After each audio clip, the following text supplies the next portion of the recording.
Bermula esok, solat Jumaat, solat fardu dan solat sunat dibenarkan di seluruh masjid dan surau seluruh Sarawak selepas garis panduan pengimarahan masjid dan surau semasa Pelan Pemulihan Negara PPN Fasa 4 diumumkan.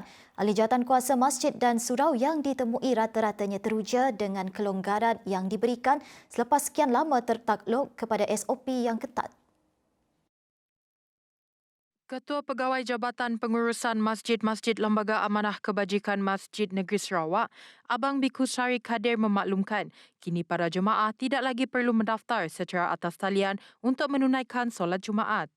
Semasa fasa ketiga dan sebelum fasa keempat, pendaftaran sembahyang Jumaat di Masjid Jamek Negeri Sarawak dan juga Masjid Bandaraya Kuching diadakan secara pendaftaran online atas talian dan juga secara walk-in.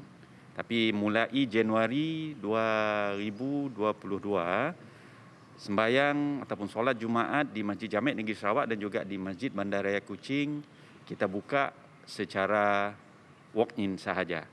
Tidak ada pendaftaran secara online. Kapasiti untuk di Masjid Jamek jemaah adalah seramai 1,200 orang dan juga di Masjid Bandaraya seramai 400 orang.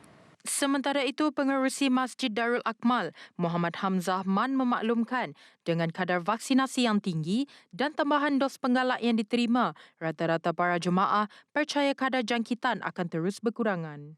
Justeru mereka berharap SOP untuk menunaikan solat akan terus dilonggarkan.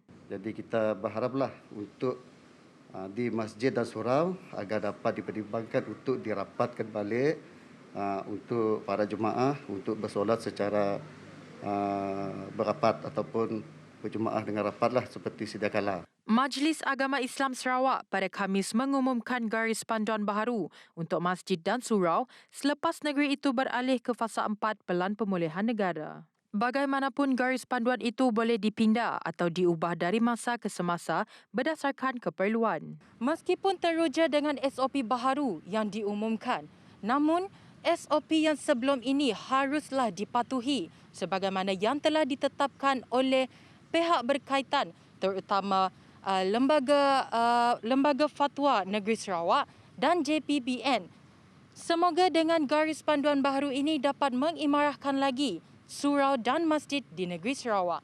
Saya Husnai Syam dan juru kamera Awang Azmil melaporkan untuk TVS.